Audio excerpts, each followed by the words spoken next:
जय हिंद दोस्तों, मैं राहुल कुमार आपका स्वागत करता हूं लक्ष्य सिलेक्शनपुर के यूट्यूब चैनल में। दोस्तों, मैं इस वीडियो में आपको बताऊंगा एसएससी जीडी में जो हिंदी आता है उसका सारा क्वेश्चन मैं इस वीडियो में कराने वाला हूं। तो दोस्तों, इस वीडियो में लास्ट तक बने रहें क्योंकि मैं इस वीडियो में सारे के सारे question important and selected question शामिल किया हूं। तो आप पूरी वीडियो में अगर बने रहेंगे तो आपका जो एसएससी जीडी में हिंदी आता है वो आपका बहुत ही मजबूत हो जाएगा। तो प्लीज़ वीडियो को लास्ट तक देखिए एंड अगर आपको किसी भी क्वेश्चन का आंसर पता है तो उसका कमेंट भी कीजिए। अगर एक दो क्वेश्चन देखकर आप भाग जाते हैं, मतलब वीडियो छोड़कर चले जाएंगे, तो आपको नहीं समझ में आएगा, इसलिए पूरा वीडियो ज़रूर देखिए। चलिए शुरू करते हैं। आपका है Hindi test SSC GD exams 2025, यानी एसएससी के लिए हिंदी प्रश्न जो इस वीडियो में मैं शामिल किया हूँ। एसएससी हिंदी की तैयारी के लिए काफ़ी महत्वपूर्ण क्वेश्चन इस वीडियो में शामिल किया हूँ। तो दोस्तों, आप SSC GD MTS CGL CPO CHSL UP police री एग्ज़ाम्स की कोई भी एग्ज़ाम्स की तैयारी कर रहे हैं तो इस चैनल पर ज़रूर बने रहें, क्योंकि इस चैनल पर सारे एग्ज़ाम्स की तैयारी करा रहा हूँ मैं कलर को रेड कर लेता हूँ फ्रेंड्स। हाँ, रेड हो गया। चलिए आगे चलते हैं। ये आपके सामने प्रश्न पहला आ चुका है। और हाँ फ्रेंड्स, अगर अभी तक वीडियो को लाइक नहीं किए तो वीडियो को लाइक करके चैनल को सब्सक्राइब कर दीजिए, क्योंकि मैं कोई सभी वीडियो अगर अपलोड करता हूँ तो नोटिफिकेशन आपके पास पहुँचेगा। यही फ़ायदा है चैनल को सब्सक्राइब करने से, नहीं तो आपको आपके पास वीडियो नहीं पहुँचेगा। चलिए पहला देखते हैं। हिंदी का पहला समाचार पत्र कौन सा है? हिंदी का पहला समाचार पत्र कौन सा है? अगर आपको फ्रेंड्स पता है तो क्वेश्चन का आंसर कमेंट करके बताइए, और अगर नहीं पता है तो वीडियो में लास्ट तक बने रहें। और मैं बीच बीच में आपको टेस्ट भी देता रहूँगा, तो उसका क्वेश्चन आंसर आपको कमेंट करके बताना है। आपका ऑप्शन डी सही है, उदंड Martand. Option D is the right answer, उदंड मार्तंड। चलिए आगे चलते हैं। Modern vernacular literature of Hindustan. Modern vernacular literature of Hindustan किसके द्वारा लिखा गया है? तो अगर आपको पता है फ्रेंड्स तो आंसर कमेंट कीजिए।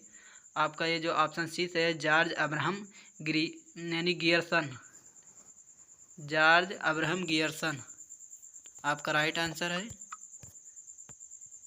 गोस्वामी तुलसीदास जी का निधन बनारस के कौन से घाट पर हुआ था? गोस्वामी तुलसीदास जी का निधन जो है बनारस के कौन से घाट पर हुआ था?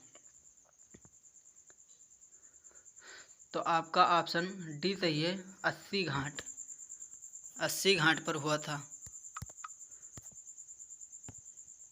सूफी संतों की शैली इनमें से कौन सी है? सूफी संतों की शैली इनमें से कौन सी है? सूफी संतों की शैली। आपका ऑप्शन ये है गज़ल, ऑप्शन बी है तजुर्मा, ऑप्शन सी है मसनवी, ऑप्शन डी है मरसिया। इस क्वेश्चन का आंसर आपको कमेंट करके बताना है कि इसका आंसर क्या होगा। चलिए मैं आगे देखता हूँ। आपका महावीर प्रसाद द्विवेदी द्वारा आदिकाल को क्या कहा गया है? महावीर प्रसाद द्विवेदी द्वारा आदिकाल को क्या कहा गया है? तो आपका ऑप्शन सी सही है, यानी बीज बीज बीजोपन काल। आपका ऑप्शन सी सही है, बीजोपन काल। हिंदी साहित्य में आदिकाल को चारण काल की संज्ञा किसने दी है? हिंदी साहित्य में आदिकाल को चारण काल की संज्ञा किसने दी है? तो आपका ऑप्शन ये सही है, ग्रियर्सन। ऑप्शन ये is the right answer, Grierson. और हाँ फ्रेंड्स, अगर आप किसी भी गवर्नमेंट एग्ज़ाम्स की तैयारी कर रहे हैं तो प्लीज़ इस वीडियो को लाइक करके चैनल को सब्सक्राइब कर दीजिएगा। सब्सक्राइब करे रहेंगे तो आपको मैं ये जो वैकेंसी आती है इन वैकेंसियों के बारे में भी आपको बताता रहूँगा। तो आप सब्सक्राइब करेंगे तो सबसे पहले आपको नोटिफिकेशन पहुँचेगी और सबसे पहले सटीक जानकारी आप ले पाएंगे, क्योंकि मैं जो लाटेस्ट अपडेट आती है वैकेंसी के बारे में, जो भी जानकारी आती है, जो जानकारी मैं जान पाता हूँ सबसे पहले मैं इस चैनल पर अपलोड कर देता हूँ। तो प्लीज़ वीडियो को पूरा देखिए, उसके बाद लाइक करके कमेंट कीजिए। कमेंट करने के बाद आपको चैनल को सब्सक्राइब कर लेना है। चलिए, हिंदी साहित्य के किस काल में पृथ्वीराज रासो लिखी गई थी? हिंदी साहित्य के किस काल में पृथ्वीराज रासो लिखी गई थी? तो फ्रेंड्स, आपको पता है तो राइट आंसर कमेंट करके बताइए कि इसका राइट आंसर क्या होने वाला है। आपका जो ऑप्शन बी सही है, आपका ऑप्शन बी राइट आंसर है। आदिकाल में हुआ था, आदिकाल। निम्नलिखित में से किसके द्वारा कात्यायनी की रचना की गई है? निम्नलिखित में से किसके द्वारा कात्यायनी की रचना की गई है? तो आपका ऑप्शन डी सही है, जयशंकर प्रसाद। जयशंकर प्रसाद के द्वारा कात्यायनी की रचना की गई है। निम्नलिखित में से किसको आधुनिक हिंदी गद्य का जन्मदाता कहा जाता है? निम्नलिखित में से किसको आधुनिक हिंदी गद्य का जन्मदाता कहा जाता है? तो आपका ऑप्शन सी सही है, भारतेंदु हरिश्चंद्र। भारतेंदु हरिश्चंद्र को हिंदी गद्य का जन्मदाता कहा जाता है। ऑप्शन डी यानी option C is the right answer. इनमें से कौन सी रचना तुलसीदास जी द्वारा नहीं लिखी गई है? यानी इनमें से कौन सी रचना जो है वो तुलसीदास द्वारा नहीं लिखी गई है? तो अगर आपको पता है फ्रेंड्स तो ज़रूर बताइएगा राइट आंसर। आपका वैसे राइट आंसर जो है ये आपका ऑप्शन ये सही है, भक्तमाल। बाकी सारे के सारे जो है ये तुलसीदास के द्वारा लिखी गई हैं। निम्नलिखित में से किस काल को वीरगाथा काल के नाम से भी जाना जाता है? निम्नलिखित में से किस काल को वीरगाथा काल के नाम से भी जाना जाता है? फ्रेंड्स, अगर आपको पता है राइट आंसर तो आप राइट आंसर कमेंट करके ज़रूर बताइएगा, और अगर नहीं पता है तो वीडियो में लास्ट तक बने रहे। मैं इस वीडियो में सारे क्वेश्चन कराने वाला हूँ। तो आपका ऑप्शन डी सही है, आदिकाल को वीरगाथा काल के नाम से जाना जाता है। इनमें से करुणालय के रचनाकार कौन हैं? इनमें से करुणालय के रचनाकार कौन हैं? तो आपका ऑप्शन बी सही है, जयशंकर प्रसाद। जयशंकर प्रसाद करुणालय के रचनाकार हैं। साहित्य अकादमी पुरस्कार निम्नलिखित में से किस रचनाकार को नहीं प्राप्त हुआ है? यानी साहित्य अकादमी पुरस्कार जो है ये निम्नलिखित में से किस रचनाकार को नहीं प्राप्त हुआ है? फ्रेंड्स, इसमें नहीं शब्द का जो है इसको बहुत ही ध्यान करके पढ़ना है, नहीं तो आप गलत करके वहाँ एग्जाम्स में गलत करके चले आएंगे तो आपको बाद में यहाँ देखेंगे तो ये कहेंगे इतनी बड़ी कैसे गलती हो सकती है। तो आपका इसमें ऑप्शन ये सही है, भारतेंदु हरिश्चंद्र। भारतेंदु हरिश्चंद्र ऑप्शन ये इज द राइट आंसर। निम्नलिखित में से किसकी रचना छायावादी युग में की गई है? निम्नलिखित में से किसकी रचना जो है ये छायावादी युग में की गई है? अगर आपको आंसर पता है तो कमेंट कीजिए फ्रेंड्स राइट आंसर। यानी छायावादी युग में रचना की गई है, किसकी रचना है? तो आपका ऑप्शन जो है बी सही है, लोकायतन। लोकायतन। आधुनिक काल के किस युग से मैथिली शरण गुप्त का संबंध है? यानी आधुनिक काल के किस युग से मैथिली शरण गुप्त का संबंध है? आपका ऑप्शन ये है, शुक्ल युग। ऑप्शन बी छायोदोत्तर युग। ऑप्शन सी छायावादी युग। ऑप्शन डी है द्विवेदी युग। आपका ऑप्शन डी जो है ये द्विवेदी युग है। तो इसको आपको कमेंट करके बताना है। चलिए मैं आगे चलता हूँ, कमेंट बॉक्स में ज़रूर बताइएगा इसका आंसर क्या होने वाला है। निम्नलिखित में से भारत के पहले राष्ट्र में कवि कौन है? निम्नलिखित में से भारत के पहले राष्ट्र में कवि कौन है? तो आपका ऑप्शन जो है ये सी सही है, मैथिली शरण गुप्त।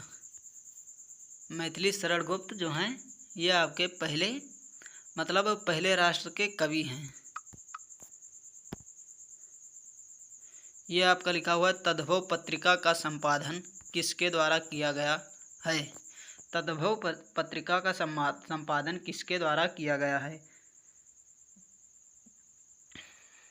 तो आपका ऑप्शन ये सही है, अखिलेश। तद्भव पत्रिका का संपादन जो है ये अखिलेश के द्वारा किया गया है। चलिए आगे चलते हैं। संत कबीरदास को भक्ति काल के किस धारा का कवि माना जाता है? संत कबीरदास को भक्ति काल के किस धारा का कवि माना जाता है? तो आपका ऑप्शन सी सही है, संत काव्यधारा। Option C is the right answer, संत काव्यधारा। अमृत और विष निम्नलिखित में से किसकी रचना है? अमृत और विष निम्नलिखित में से किसकी रचना है? तो आपका ऑप्शन सी सही है, अमृत लाल नागर। अमृत लाल नागर, इसको याद करने में आपके लिए बहुत ही आसान हो जाएगा। इनमें से किस रचनाकार द्वारा तोड़ती पत्थर नामक कविता की रचना की गई है? इनमें से किस रचनाकार के द्वारा तोड़ती पत्थर नामक कविता की रचना की गई है? तो आपका ऑप्शन जो है ये सी वाला सही है, सूर्यकांत त्रिपाठी निराला जी। सूर्यकांत त्रिपाठी निराला जी, आपका option C is the right answer. Baital Pachisi नामक रचना इनमें से किसके द्वारा की गई है? बैताल पचीसी नामक रचना इनमें से किसके द्वारा की गई है? तो आपका ऑप्शन डी सही है, श्रुति मिश्र, यानी Shruti Mishra. Option D is the right answer. चलिए आगे चलते हैं। इनमें से किस रचना के लिए रामधारी सिंह दिनकर को भारतीय ज्ञानपीठ पुरस्कार प्राप्त हुआ था? इनमें से किस रचना के लिए रामधारी सिंह दिनकर को भारतीय ज्ञानपीठ पुरस्कार प्राप्त हुआ था? तो आपका ऑप्शन ये सही है, उर्वशी, यानी उर्वशी के लिए इनको ज्ञानपीठ पुरस्कार मिला था। निम्नलिखित पंक्तियों यानी निम्नलिखित पंक्तियाँ किस रचनाकार के द्वारा रची गई है? यानी मुझे तोड़ लेना वनमाली, उसे पथ पर तुम देना फेंक। मुझे तोड़ लेना वनमाली, उसे पथ पर तुम देना फेंक। मातृभूमि पर शीश चढ़ाने जिस पथ जावे वीर अनेक। यानी मुझे तोड़ लेना वनमाली, उसे पथ पर तुम देना फेंक। मातृभूमि पर शीश चढ़ाने जिस पथ पर जावे वीर अनेक। यानी इसकी रचना किसके द्वारा की गई है? तो आपका ऑप्शन बी से है, माखनलाल चतुर्वेदी। आपका option B is the right answer, Makhanlal Chaturvedi. आपका लास्ट क्वेश्चन आ चुका है फ्रेंड्स, तो आपका यहीं पर लास्ट क्वेश्चन है, श्रद्धा नामक गायिका जयशंकर प्रसाद की किस प्रसिद्ध कृति में है? श्रद्धा नामक गायिका जो है ये जयशंकर प्रसाद के किस प्रसिद्ध कृति में है? इस क्वेश्चन का आंसर जो है, पहला है स्कंदगुप्त, दूसरा है ध्रुव स्वामिनी, तीसरा है चंद्रगुप्त, चौथा है ऑप्शन डी कामयानी। ये जो क्वेश्चन है इसका आंसर आपको अपने घर से कमेंट करके बताना है। मैं इसको HW में दे रहा हूँ, तो इसको आपको ज़रूर कमेंट करके बताना फ्रेंड्स, क्योंकि मैं आपके लिए इतनी मेहनत करता हूँ, तो प्लीज़ आप भी मेरे लिए कुछ दीजिए, क्योंकि मैं आपको लिए इतना मेहनत करके वीडियो बनाता हूँ। तो सो प्लीज़ फ्रेंड्स लाइक करके चैनल को सब्सक्राइब कर लेना और एक प्यारा सा कमेंट ज़रूर कीजिएगा, ताकि मुझे एक मोटिवेशन मिले अच्छा से अच्छा कंटेंट बनाने की और मेरे मन के अंदर जिज्ञासा उत्पन्न हो। तो चलिए वीडियो को यहीं पर एंड करते हैं, तब तक के लिए जय हिंद, वंदे।